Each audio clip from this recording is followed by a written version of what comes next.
আসসালামু আলাইকুম, welcome back to my channel. আজ করে দেখাবো খুবই মজাদার একটি সবজি রান্নার রেসিপি। আজকে আমি রান্না করছি আলু দিয়ে কাঁকরোলের নিরামিষ একটি রান্না। এই রান্নাটি গরম গরম ভাতের সাথে খেতে অনেক মজা। আপনারা গরম গরম ভাত বা রুটি পরোটার সাথে ট্রাই করবেন এবং অনায়াসেই সবাই এই রান্নাটি পছন্দ করবে ইনশাআল্লাহ।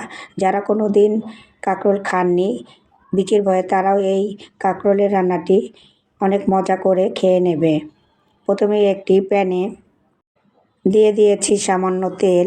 আমি এখানে 3 টেবিল চামচ তেল দিয়ে দিয়েছি। আমি দেখিয়ে দিচ্ছি কাঁকরোল এবং আলুগুলোকে কেমন করে কেটেছি। আপনারা দেখে একটু বুঝে নেবেন। কাঁকরোলগুলোকে দুভাগ করে লম্বা লম্বা শেপে কেটে নিয়েছি, আলুগুলোকে সেমভাবে কেটে নিয়েছি। আলু এবং কাঁকরোলগুলো দিয়ে দিচ্ছি। আপনারা চাইলে হলুদ এবং লবণ কাঁকরোল এবং আলুর সাথে আগেও মেখে নিতে পারেন। আমি মেখে নিব না। আলু এবং কাঁকরোলগুলো তেলের মধ্যে দিয়ে দেওয়ার পরে 1/3 চা চামচ করে হলুদ এবং লবণের গুঁড়ো দিয়ে দিব। এতে করে এই কাঁকরোল এবং আলু ভাজার পরে কালারটা অনেক সুন্দর আসবে। আপনারা দেখেই বুঝতে পারবেন যে কালারটা কতটা সুন্দর এসেছে। আমি দিয়ে দিয়েছি, এবার নেড়ে দিচ্ছি। এই আলু এবং কাঁকরোলগুলোকে একটু সময় নিয়ে একেবারে ভাজা ভাজা করে নিতে হবে। আমরা যেহেতু এখানে বিচিগুলো ফেলে দিইনি, আপনারা যদি বিচি ফেলে না দেন তবে একেবারে ব্রাউন করে ভেজে নেবেন এবং যদি বিচিগুলো নরম থাকে সেক্ষেত্রে কম ভাজলেও চলবে, বা বিচি যদি ফেলে দেন সেক্ষেত্রে একটু কম ভাজলেও চলবে। কিন্তু যদি বিচি থাকে সেক্ষেত্রে একটু ভালো করে ভেজে নিতে হবে। এতে করে বিচিটা একেবারে নরম হয়ে যাবে, রান্নার পরে বিচিটা গলে যাবে, কোনোভাবেই মুখে আর লাগবে না। আপনারা দেখতেই পাচ্ছেন আমি কিভাবে ভেজেছি। আমার এখানে কিছুটা কাঁকরোলের বিচি একটু শক্ত এবং কিছুটা বিচি হচ্ছে নরম। আপনাদেরকে দুটি দেখিয়ে দিয়েছে। যদি নরম থাকে সেক্ষেত্রে হালকা একটু ভাজবেন এবং শক্ত থাকলে একটু বেশি করে ভেজে নিতে হবে। কাঁকরোলগুলো আমার ভাজা হয়ে গিয়েছে, তুলে নিয়েছি। এখন প্যানে থাকা সামান্য তেলেই দিয়ে দিব 2টি পেঁয়াজ কুচি এবং 3 থেকে 4টি কাঁচামরিচ একটু ভেঙে দিয়েছি। আপনারা যদি এই তরকারিটি একেবারে নিরামিষ করে রান্না করতে চান সেক্ষেত্রে এই পেঁয়াজটি আর দেওয়ার কোনো প্রয়োজন নেই, বাকি প্রসেসটা সেমই থাকবে। পেঁয়াজটাকে তেলের মধ্যে একটু ভেজে নিচ্ছি। এখানে যেহেতু খুবই কম পরিমাণ তেল আছে, কিন্তু যেহেতু তেলের মধ্যে আলু এবং কাঁকরোলগুলো ভাজা, তার জন্য রান্নার পরে তেলটা কিন্তু ঠিকঠাকই হবে।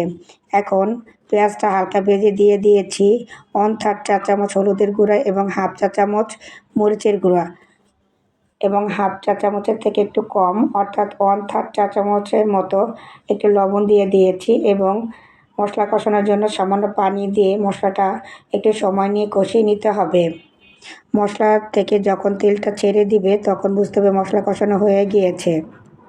আমি যেহেতু রান্নাটি খুব কম তেলে করছি তার জন্য এখন এখানে তেলটা বেরোচ্ছে না। এখন দিয়ে দিচ্ছি ভেজে রাখা আলু এবং কাঁকরোলগুলো। আলু এবং কাঁকরোল দিয়ে মশলার মধ্যে নেড়ে 2 মিনিট কষিয়ে নিতে হবে। আমি যেহেতু এই কাঁকরোলটা একেবারে ভুনা ভুনা করব, অর্থাৎ ভাজা ভাজার মতোই করব, তার জন্য আমি ভালো করে কষিয়ে সামান্য একটু পানি দিয়ে দেব, অর্থাৎ মেজারমেন্ট কাপের 1/2 কাপ পানি দিয়ে দেবো। এর বেশি পানি দেওয়ার দরকার নেই। তবে আপনারা যদি চান একটু ঝোল ঝোল থাকুক সামান্য একটু পানি বাড়িয়ে দিবেন। আর আমার এখানে কাঁকরোল এবং আলুগুলো সুন্দর করে ভাজা আছে, তার জন্য সিদ্ধ হতে বেশি পানির প্রয়োজন নেই। ঢাকনা দিয়ে ঢেকে রেখেছি 4 মিনিট। 4 মিনিট পরে ঢাকনাটা তুলে নেড়ে দিচ্ছি। এরই মধ্যে কাঁকরোল এবং আলুগুলো সুন্দরভাবে সিদ্ধ হয়ে গিয়েছে এবং পানিটা সুন্দরভাবে টেনে নিয়েছে। আপনারা দেখতেই পাচ্ছেন আমার কোনো পানি নেই। আমি আরও একটু নেড়ে পানিটা একেবারে শুকিয়ে নিব।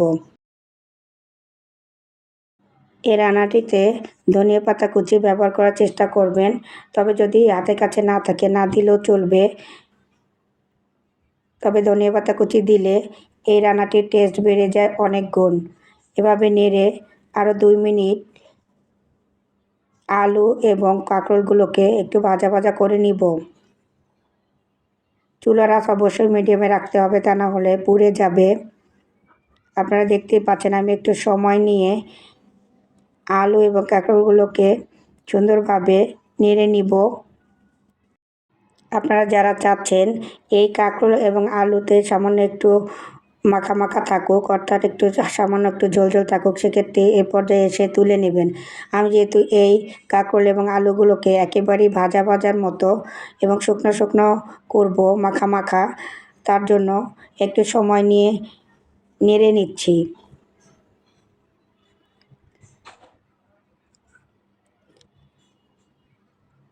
এই কাজটি একটু সময় নিয়ে করতে হবে। আমার কাঁকরোল এবং আলুর এই তরকারিটি প্রায় হয়ে গিয়েছে। আজকে আমি কোনো মাছ ছাড়া এমনিতেই আলু দিয়ে কাঁকরোলটি রান্না করে নিচ্ছি, অর্থাৎ নিরামিষ একটি তরকারি রান্না করেছি। আপনারা যদি একেবারে নিরামিষ দিনের জন্য এই রান্নাটি করেন, সেক্ষেত্রে শুধু পেঁয়াজটি ব্যবহার করবেন না। এই কাঁকরোল এবং আলুর ভুনা ভাজাটি যদি আপনারা বাসায় ট্রাই করেন, যারা কোনো দিন কাঁকরোল বিচির ভয়ে খায়নি, তারাও অনেক মজা করে গরম গরম ভাতের সাথে বা রুটি পরোটার সাথে খেয়ে নেবে ইনশাআল্লাহ। রেসিপিটি ভালো লাগলে লাইক দিবেন, কোনো প্রশ্ন থাকলে কমেন্টে জানাবেন এবং সবার মাঝে ছড়িয়ে দিতে শেয়ার করবেন এবং চ্যানেলটি সাবস্ক্রাইব করবেন। সবাইকে আমার সাথে থাকার জন্য অসংখ্য ধন্যবাদ জানাচ্ছি।